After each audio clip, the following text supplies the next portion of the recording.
Have you ever wondered why Formula One cars don't refuel during races? This is one of the most common questions about the sport. But now imagine you're a Formula One driver. You stop in the pits to refuel, and this happens. Oh, and the fuel. That's the first time we've had a spill. Oh my God! Although it may seem strange today, there was a time in Formula One history when refueling was as common as changing tires. In fact, for decades, they were an essential part of the strategies that defined victories and championships. However, since 2010, refueling has been banned. But what led to its elimination? Was it only because of accidents like the one you just saw? No. The decision was based on 5 main reasons that you probably wouldn't imagine. And stay until the end because the last reason is so controversial that even today fans are still debating about it.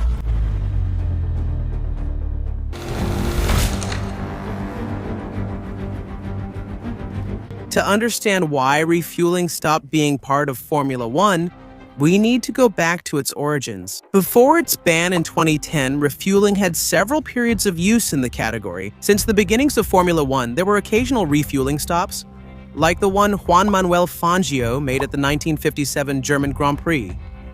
During that race, Fangio made a strategic stop to refuel and change tires. That was the first time a driver used refueling as an intentional strategy to win a Grand Prix. However, after that historic moment, refueling disappeared for 25 years. It wasn't until the Austrian Grand Prix in 1982 that this tactic returned to Formula One and marked the beginning of a new era. The Bram team, led by Bernie Ecclestone, decided it was faster to start the race with half a tank of fuel and stop halfway through the race to refill it. Now is the moment. Nelson Piquet for the first time. There is the fuel being refilled. The logic behind this strategy was simple. With less weight at the start, the car would be faster and make up any time lost during the pit stop. Although it seemed like a promising innovation, the International Automobile Federation banned refueling in 1984 due to safety concerns. But this was not the end. 10 years later, in 1994, refueling returned to Formula One. The reason? To make the show more exciting, the International Automobile Federation implemented additional safety measures, such as standardized hoses and controlled flow rates to reduce the risks. But these dangers never completely disappeared. Between 1994 and 2009, refueling played a crucial role in race strategy. The battles didn't just happen on the track, but also in the pits. The teams tried to guess how much fuel their rivals were carrying and adjusted their pit stops to gain an advantage. So, why was refueling eliminated? Mainly because of 5 key factors that we'll explore below.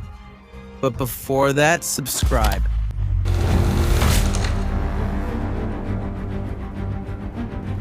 The first reason, and probably the most obvious one, was safety. Accidents related to refueling were as terrifying as they were frequent. The most shocking case happened at the 1994 German Grand Prix when Jos Verstappen's car was engulfed in flames during a pit stop. A fuel leak came into contact with the hot parts of the engine and caused a fireball that engulfed both the car and the mechanics nearby. Oh, and the fuel. That's the first time we've had a spill. Oh my God. Luckily, the team's quick reaction allowed them to put out the flames in a matter of seconds. Verstappen and the mechanics only suffered minor burns. But the incident left one of the most terrifying images in the history of Formula One. But this was not an isolated case. During the 90s and the 2000s, refueling was plagued with safety issues. Gasoline, which is highly flammable, became a constant danger, especially considering that the car brakes reached temperatures over 700 degrees. A year after the Verstappen accident, Eddie Irvine was involved in a similar incident at the 1995 Belgian Grand Prix. When he started after a pit stop, a fuel leak came into contact with hot parts of the car and caused a fire. Fortunately, no one was seriously injured. Years later, Gianmaria Bruni experienced an equally shocking incident during the 2004 Italian Grand Prix. A fuel leak caused another fireball while the car was being refueled. Although the mechanics managed to put out the flames quickly, Bruni had trouble breathing because of the smoke. Also, accidents didn't just happen because of leaks. In their eagerness to save time, the teams often let the cars go before removing the hose, causing catastrophic situations. One of the most memorable cases is Felipe Massa's in the 2008 Singapore Grand Prix.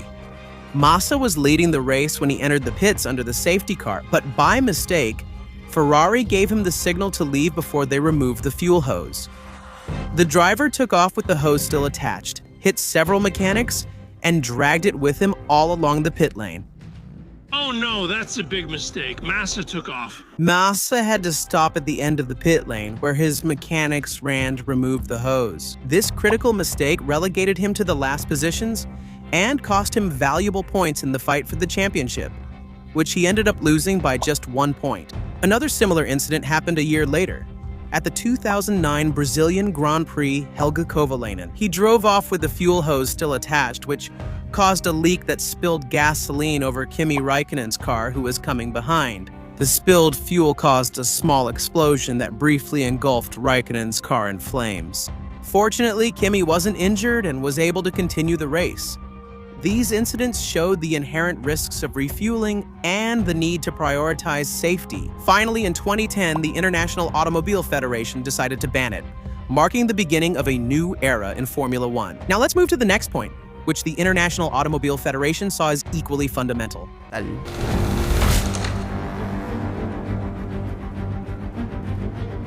In 2010, Formula One was under constant pressure to reduce costs.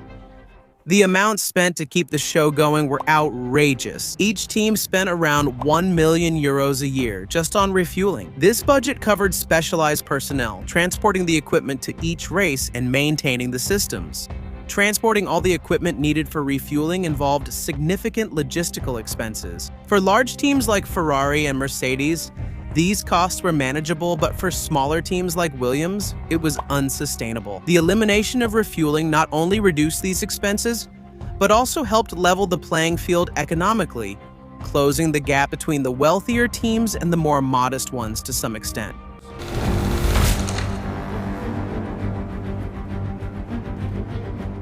Formula One's current focus on sustainability played a crucial role in the elimination of refueling. In an era where social responsibility was becoming increasingly important, the sport was striving to reduce its environmental impact and align itself with global sustainability goals. By eliminating the need to transport huge amounts of fuel, as well as the specialized refueling equipment, the category managed to significantly reduce its carbon footprint. This change not only reduced logistical costs for the teams, but also reinforced the category's commitment to responsible innovation. In addition, one of the goals of Formula One is to lead the way toward a more sustainable future in motorsport, promoting technologies that could be applied to everyday vehicles. This approach not only allowed progress toward a more responsible sport, but also aimed to send a clear message. Formula One not only aims to be the pinnacle of engineering and speed, but also a benchmark in the fight against climate change. And although safety, costs, and sustainability played a fundamental role in this decision, the impact on the sporting side was just as decisive.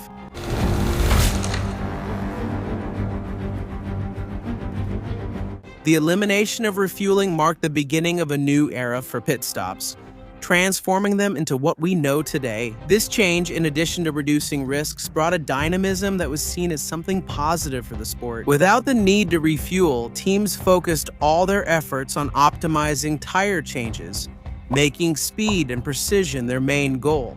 Today, pit stops can last less than 2 seconds, adding a spectacular element of skill and coordination, which involves not only the mechanics, but also the drivers. This level of perfection has become a key moment in every race, where thousandths of a second can determine the outcome. This brings us to the fifth factor, the most controversial of all, and one that to this day continues to be the subject of intense debate among Formula One fans. But before that, if you've made it to the last point, you're enjoying the video, so subscribe.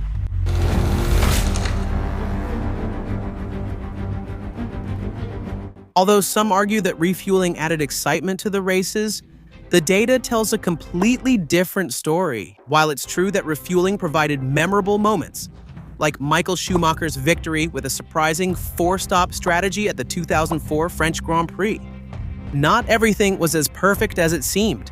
Refueling introduced an extra layer of intrigue. Teams and drivers had to calculate everything down to the millimeter, maximizing performance and adapting to fuel loads. This made decisions on the pit wall just as important as skills on the track. However, this approach came with a significant cost. Overtaking on track dropped dramatically during the seasons with refueling. Drivers used to prioritize fuel management and pit strategies, reducing the number of risky or exciting maneuvers on track. In many cases, the action shifted to the pits. In contrast, when refueling was banned in 2010, the number of overtakes per race increased considerably. This brought much of the spectacle back to the track, where the driver's skills once again became the center of attention. Although refueling offered a unique strategic element, the reduction in overtaking opportunities compromised the spectacle. Finally, Formula One decided that the excitement on the track was more important than the intrigue in the pits. Currently, the debate about whether refueling should return is still open. Some argue that it could make the races more exciting, while others believe that the risks simply aren't worth it. What is not up for debate is that refueling created extremely dangerous situations, but refueling wasn't the only cause of accidents. Pit stops, even without refueling, can be just as catastrophic, causing serious injuries and even deciding world championships. So watch this video and learn about the 20 worst pit stops in history.